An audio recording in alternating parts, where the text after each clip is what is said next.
So through the interviews of Apatani and Nishi priests, I started getting to know about their tribal religion known as Doni Poloism.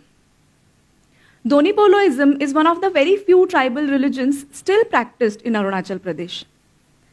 Doni Poloism is a combination of two words, Doni and Polo. Doni means the sun and Polo means the moon. So essentially, these tribes pray the sun and moon as their gods. Now, worship of sun and moon is quite common in many cultures. But the unique thing about Doni Poloism is that they consider the sun as a female god.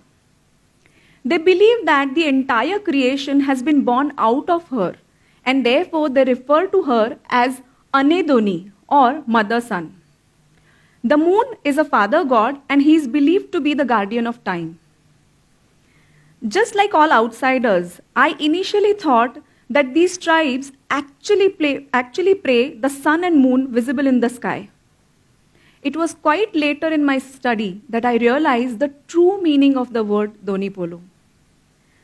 Though Doni Polo means sun and moon, but when they refer to Doni Polo, when they take the name Doni Polo, they are not really referring to the sun and moon visible in the sky. They are referring to something more abstract, over, above, and beyond the sun and moon. They talk about an abstract concept of God who is formless, omnipotent, omnipresent, omniscient, and is everywhere. Now, such a concept of God is difficult to believe that such a concept of God can actually be there in such small tribal religion. And that is the reason why we, outsiders, fail to comprehend it and label them as nature worshippers. You know, this belief in omnipresence of God, that the God is everywhere, can be seen everywhere in their social life. I went to almost every Apatani and Nishi house during my research, but in none of the houses that I could find any picture, any image, any idol of Doni Polo. Even in their common community areas, there was no place specially assigned for the worship of Doni Polo. So when I asked them the reason for it, they told me that they truly believe that God is everywhere. Doni Polo is in me, Doni Polo is in you, and she is there in every creation. So they don't feel any need to restricting her to a particular place like a temple. And that is the reason why they do not have temples. Isn't that quite deep? Isn't that something major world religions also have not been able to understand? I had slowly started realizing that under the seemingly simple ideas of these tribals, there lies profound philosophical principles. As I started digging further, I realized that along with the omnipresence of God, they believe in another concept, the soul. But though they believe in soul, they do not believe in other concepts which are related to soul. Say, for example, rebirth, heaven, or hell. According to Doni Poloism, every person after his death, his soul goes to a place known as Neli. And they describe that the Neli is somewhere below this earth. And Neli is not like heaven or hell, as we may imagine. So people don't go there because they will enjoy there, or the sinners don't go there as a punishment. So this Neli is just a replica of the life on earth. So irrespective of our good or bad karmas, we all are going to go to Neli. And in Neli, we are not going to enjoy or we are not going to suffer. We are just going to continue to lead the same life as we did on earth. So if I am a good person, I have led a good, prosperous life on earth, I would continue to do so in Neli. But if I am a bad person and I have led a miserable life, there is no relief in Neli. You will have to continue leading the same life in Neli. So we see that there is an important point here. You know, their moral behavior is not really governed by the concepts of rebirth or heaven and hell. So now the natural question that arises is that, who then has given these moral concepts to the tribal people? A natural answer here would be God, right? But these tribals do not believe that the moral codes are given by Doni Polo.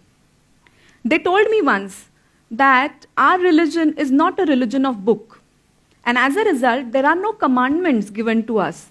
There is no written rule, written code of conduct to guide our behavior. But Doni Polo has empowered all of us with a capacity of discriminating knowledge. We have been given the power to know what is right, what is wrong, what is good, what is bad, ethical and unethical. And it is this wisdom of their forefathers which has been guiding their ethical conduct. I'll give you an example to elaborate on this point. Through my conversations with Nishi and Apatani people, I got to know one thing, that both these tribes consider divorce as an unethical action. So when I asked them, why do you consider divorce as an unethical action? None of them, believe me, none of them told me that it is because Doni Polo has said so or because Doni Polo disapproves of it. All of them unanimously said that divorce is bad because it disturbs the ties that have been built because of the institution of marriage. Divorce is bad because it brings disharmony, discord in the society. So, their moral behavior is governed by their own thought processes, their own reflection on the life, where they regard harmonious relationships amongst each other as the highest value. They don't just regard maintaining harmonious relationships amongst the fellow beings as important value, but they also regard maintaining harmonious relationships with the nature around as equally important value.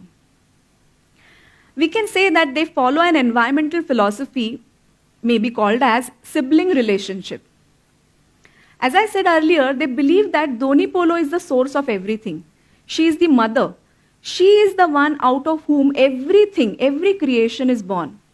And as a result, we all the creations become siblings of each other.